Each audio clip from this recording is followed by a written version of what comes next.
जिले आते हैं मोस्टली। यहाँ पर आता है चित्तौड़गढ़, कौन सा आएगा? चित्तौड़गढ़। चित्तौड़गढ़ के नीचे आता है प्रतापगढ़, कौन सा जिला? प्रतापगढ़। देखो ये है इस प्रकार से प्रतापगढ़। प्रतापगढ़ के नीचे आता है बांसवाड़ा, कौन सा है बेटा? बांसवाड़ा। और बांसवाड़ा के बाद में डूंगरपुर। शाबाश। डूंगरपुर के बाद में आता है उदयपुर, कौन सा आएगा? उदयपुर। यानी ये वाला जो क्षेत्र है हमारा, और इस पूरे क्षेत्र को मिलाकर कहा जाता है क्या? मेवाड़ कहा जाता है। क्या कहा जाता है? मेवाड़। अब इस मेवाड़ क्षेत्र में मेवाड़ी भाषा बोली जाती है, कैसी? मेवाड़ी। अब मेवाड़ क्षेत्र के अंतर्गत एक क्षेत्र और आता है और वो है वागड़ क्षेत्र, कौन सा आएगा? वागड़ क्षेत्र। देखो ये आता है वागड़, और वागड़ है राजस्थान के दक्षिणी भाग में, कौन से भाग में? दक्षिणी भाग में। अब वागड़ क्षेत्र में मोस्टली जिले कौन कौन से आते हैं? तो देखो ये तो है बांसवाड़ा जिला, कौन सा जिला है? बांसवाड़ा। और ये कौन सा जिला? डूंगरपुर। इन दोनों जिले को क्षेत्र मिला लिया और दोनों जिले के संपूर्ण क्षेत्रों को क्या कहा जाता है? कहा जाता है। यानी राजस्थान के दक्षिण में डूंगरपुर और बांसवाड़ा दोनों जिलों का जो क्षेत्र है इसको कहा जाता है वागड़। अब देखो दो शब्द होते हैं, एक तो है वागड़, एक तो क्या है? वागड़। और ये वागड़ तो कौन कौन से जिले हुए बोलो? डूंगरपुर और बांसवाड़ा। और एक होता है वांगड़, वांगड़, ठीक है ना? देखो दोनों में सिर्फ अंतर कितना सा है? बिंदी का अंतर। कितना सा अंतर है इससे? बिंदी का अंतर है। वागड़ है बिना बिंदी वाला, वो तो कहां पर है? दक्षिणी राजस्थान में डूंगरपुर और बांसवाड़ा। और जो वांगड़ है बिंदी वाला वो है ये उत्तरी पूर्वी राजस्थान है। एक आता है चूरू जिला, कौन सा आएगा? चूरू। और इसके बाद में आता है झुंझुनू जिला, कौन सा आएगा? और झुंझुनू के बाद में आता है सीकर, कौन सा जिला? सीकर। तो इन तीनों जिलों को मिलाकर एक क्षेत्र है और इस क्षेत्र को कहा जाता है शेखावाटी। क्या कहा जाता है? शेखावाटी। और इस शेखावाटी क्षेत्र को ही कहा जाता है बांगड़, बांगड़। चाहे बांगड़ कह दो चाहे बांगड़ कह दो, लेकिन अंतर सिर्फ किसका होगा? बिंदी का। चाहे बांगड़ कह दो चाहे बांगड़ कह दो, इससे कोई फर्क नहीं पड़ने वाला। लेकिन अंतर फर्क पड़ेगा तो किसका पड़ेगा? बिंदी का।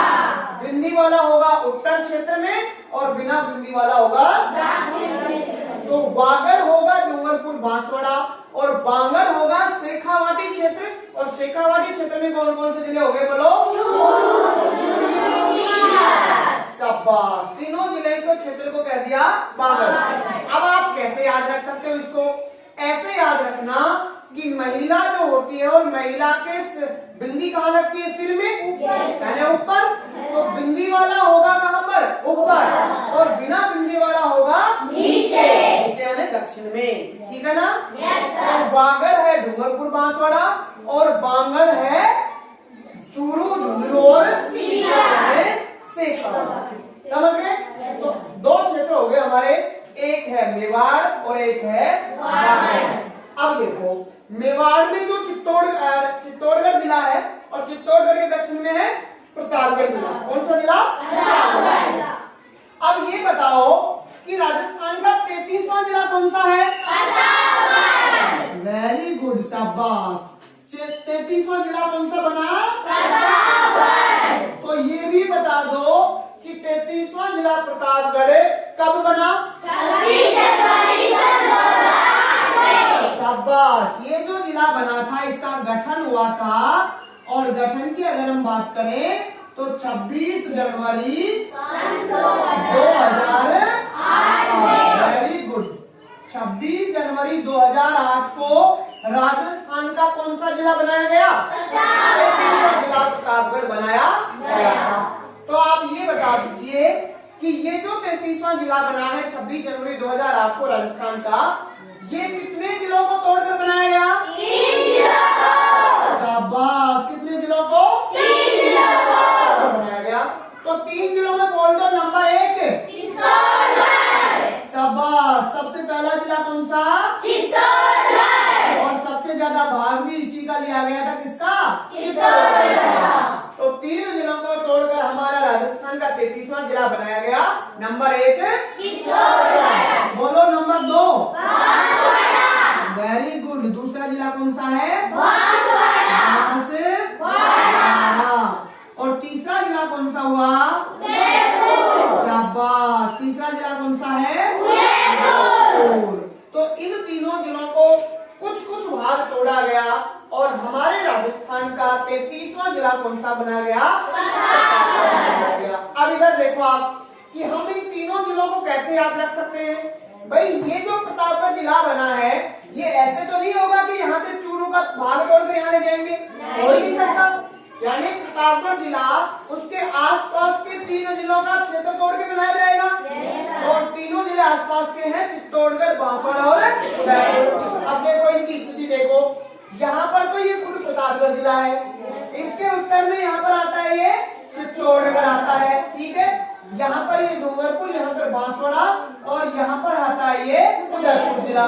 तो उदयपुर का थोड़ा सा ये पास में है ना, इसका भाग तोड़ा गया, इसके पास में ये है, इसका भी भाग तोड़ा गया और इसके पास में ये, इसका भी भाग तोड़ा गया। तो सीधा सा इसके पास वाले जिले याद रख लो कि भाई प्रतापगढ़ जो जिला है वो 3 जिलों को तोड़कर बनाया गया।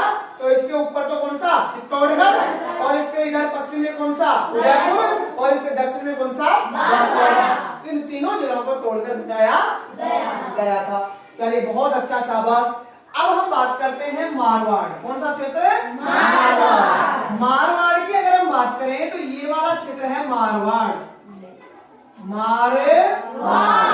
मुख्य रूप से जोधपुर जिला आता है, यानी कुल मिलाकर मारवाड़ क्षेत्र में हम कह सकते हैं कि मारवाड़ जोधपुर के आसपास का क्षेत्र क्या कहलाता है? मारवाड़ कहलाता है। और यहाँ कौन सी भाषा बोली जाएगी? मारवाड़ी। कौन सी भाषा? मारवाड़ी। अब देखिए मारवाड़ में यहाँ पे आता है ये जैसलमेर जिला। कौन सा जिला? जैसलमेर जिले को प्राचीन काल में कहा जाता था मांड या वल्ल।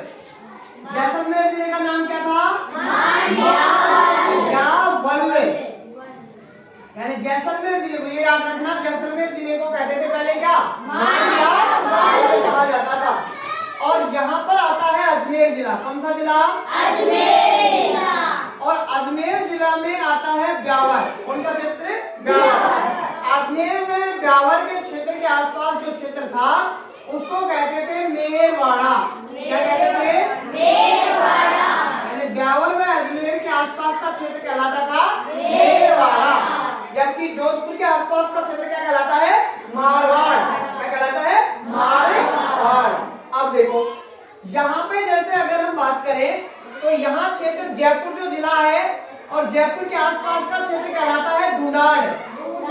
क्या कहलाता है? ढूंढाड़ क्षेत्र। तो हमसे देखें कि ढूंढाड़ क्षेत्र में कौन कौन सा क्षेत्र आता है, तो जयपुर में दौसा के आसपास का क्षेत्र क्या कहलाता है? ढूंढाड़ क्षेत्र। और इस ढूंढाड़ क्षेत्र जो है यहाँ पर आमेर रियासत होती थी। कौन सी? आमेर। जैसे हम रियासतों की बात करें ना तो प्राचीन काल में 19 रियासत होती थी। कितनी? 19 तो होती थी रियासतें और 3 होते थे ठिकाने। ठिकाने कितने? 3 ठिकाने। और एक होता था केंद्र शासित प्रदेश या चीफ शिप प्रदेश।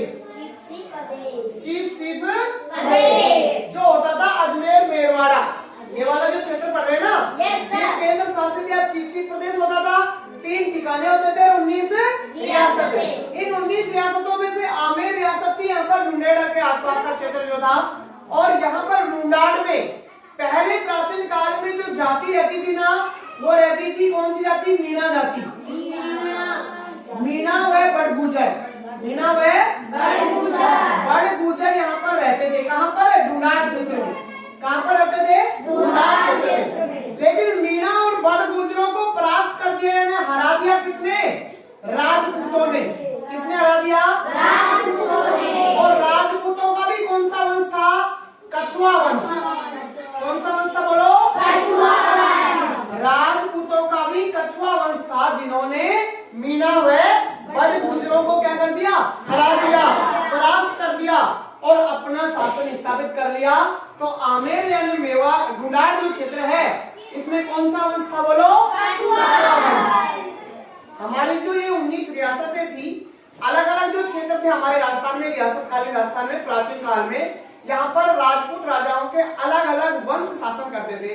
जैसे हमारे जातियों में गोत्र होते हैं ना, वैसे ही राजपूतों के वंश हुआ करते थे। गोत्र कह दो या वंश कह दो, एक ही बात है। तो राजपूतों के अलग अलग वंश जो है हमारे यहाँ पर शासन करते थे। केवल मात्र टोंक रियासत ऐसी थी जो मुस्लिम रियासत हुआ करती थी। वहां पर कौन सी रियासत थी? मुस्लिम। और भरतपुर और धौलपुर में जाट रियासत थी। कौन सी? जाट। इसके अलावा पूरे राजस्थान में राजपूत राजाओं का शासन होता था, इसलिए हमारे राजस्थान को राजपूताना भी कहा गया था। क्या कहा गया था? राजपूताना। एक विदेशी जो अंग्रेज अधिकारी थे जॉर्ज थॉमस, और उन्होंने हमारे राजस्थान को कहा था राजपूताना। क्या कहा था? राजपूताना। और राजपूताना कहा इसीलिए था कि पूरे के पूरे राजस्थान में राजपूतों का शासन था, इसलिए उन्होंने सीधा सा नाम क्या दे दिया? राजपूताना दे दिया। तो ये रहा ढूंढाड़ क्षेत्र। ढूंढाड़ में मीणा और बड़गुजर हुआ करती थी जाति। इसको हरा दिया किसने? राजपूतों ने। और राजपूतों का भी कौन सा वंश था? कछवाहा वंश था, जिसने इनको हराया था। अब यहाँ पर आती है इससे नीचे अलवर जिला। अलवर और भरतपुर, इन दोनों जिलों में जो है एक जाति रहती थी, मेव जाति। कौन सी जाति? मेव जाति। और इस मेव जाति के यहाँ रहने के कारण इन दोनों जिलों का क्षेत्र कहलाया क्या? मेवात क्षेत्र। अलवर और भरतपुर जिले में जाति रहती थी कौन सी? मेव जाति। और मेव जाति के निवास के कारण ये कहलाया कौन सा क्षेत्र? मेवात क्षेत्र। और इन मेव जाति का एक नायक था, यानी नायक कह दो या मुखिया कह दो, वो था कौन? हसन खां मेवाती। शाबाश, हसन खां मेवाती। और ये जो हसन खां मेवाती हैं, इनका इतिहास की अगर हम बात करें तो इतिहास में बहुत महत्वपूर्ण योगदान रहा है। सबसे महत्वपूर्ण योगदान तो रहा था खानवा के युद्ध में। किसमें? खानवा के। ये जो हसन खां मेवाती हैं, ये खानवा के युद्ध में, कौन से युद्ध में? खानवा के। खानवा के युद्ध। खानवा का युद्ध कब हुआ बोलो? 1527 में। 1527 में। किसके मध्य हुआ? राणा सांगा और बाबर। तो खानवा का युद्ध है हुआ कब था? 1527 में। और राणा सांगा है बाबर के बीच, राणा सांगा प्लस बाबर के मध्य ये युद्ध हुआ था। और इस युद्ध में, कौन से युद्ध में? खानवा के युद्ध में किन्होंने भाग लिया था? हसन खां मेवाती ने। किसकी तरफ से? राणा सांगा की तरफ से भाग लिया था। और इस खानवा के युद्ध में युद्ध करते हुए वीर गति को प्राप्त हो गए थे कौन? हसन खां मेवाती। मोस्टली तो हमें याद रखना है कि अलवर और भरतपुर के आसपास का क्षेत्र को कौन सा क्षेत्र कहते हैं? मेवात क्षेत्र। और मेवात क्षेत्र क्यों कहलाया? क्योंकि यहाँ पर मेव जाति रहती थी, इसलिए यहाँ पर इस क्षेत्र को मेवात क्षेत्र कहा गया था। अब देखो यहाँ पर यह आता है हाड़ौती क्षेत्र। कौन सा क्षेत्र आता है? हाड़ौती क्षेत्र। और ये जो हाड़ौती क्षेत्र है, ये जो अजमेर है, इस अजमेर में शासन होता था चौहानों का शासन। किसका होता था? चौहानों का। राजपूतों का एक वंश होता था चौहान वंश। कौन सा वंश? चौहान वंश। और इस चौहान वंश की एक शाखा थी हाड़ा चौहान। कौन सी थी? हाड़ा चौहान। तो हाड़ा चौहानों का यहाँ पर शासन था, इसलिए इसका नाम क्या पड़ा? हाड़ौती। यहाँ पर 4 जिले मोस्टली आते हैं। एक तो यहाँ पर आता है झालावाड़। ये कौन सा जिला आता है? झालावाड़। और इस झालावाड़ जिले के क्षेत्र को पहले कहा जाता था मालवा। झालावाड़ क्षेत्र को पहले क्या कहा जाता था? मालवा क्षेत्र कहा जाता था। जैसे हमने जैसलमेर को क्या कहा? मांडलिया। और ब्यावर अजमेर के आसपास के क्षेत्र को कहा मेरवाड़। और इसी प्रकार से झालावाड़ कहलाता था, झालावाड़ के आसपास का क्षेत्र कहलाता था मालवा। क्या कहलाता था? मालवा कहलाता था। ठीक है। अब अगर हम बात करें कि हमारा ये जो राजस्थान है, ये शेखावाटी क्षेत्र हो गया, यहाँ पर हो गया ढूंढाड़ क्षेत्र, यहाँ हो गया मेवात क्षेत्र, यहाँ हो गया हाड़ौती क्षेत्र, यहाँ हो गया मेवाड़ क्षेत्र, और यहाँ हो गया मारवाड़ क्षेत्र। इस प्रकार से हमारा राजस्थान अलग अलग क्षेत्रों में विभाजित था। अब यहाँ पर जैसे मैंने बताया कि रियासत काल में अलग अलग राजपूतों के वंश थे जो यहाँ पर शासन करते थे। तो बोलो आमेर रियासत में कौन सा वंश था? कछवाहा। आमेर रियासत में कौन सा? कछवाहा। और अजमेर में कौन सा वंश? चौहान। इसी प्रकार से जो मारवाड़ है, और मारवाड़ में कौन सा वंश हुआ करता था? राठौड़ वंश। मारवाड़ में कौन सा वंश था? राठौड़ वंश जो है, राजपूतों का राठौड़ जो वंश है यहाँ शासन करता था किस क्षेत्र में? मारवाड़ में। और मेवाड़ की अगर हम बात करें तो मेवाड़ में भी गुहिल वंश हुआ करता था। कौन सा वंश है? गुहिल वंश। गुहिल वंश के द्वारा यहाँ पर राजपूतों की शाखा या वंश था गुहिल, इसके द्वारा शासन होता था। और ये गुहिल आगे चलकर एक और कहलाया सिसोदिया, दो शाखाओं में बट गया था। फिर आ जाते हैं यहाँ पर कौन से? सिसोदिया आ जाते हैं। इस प्रकार से हमारे राजस्थान का ये क्या इतिहास था। राजस्थान के इतिहास के बारे में हमने अलग अलग क्षेत्रों को जाना और उन क्षेत्रों में कौन कौन से राजपूत राजाओं के वंश शासन करते थे उनको हमने जाना।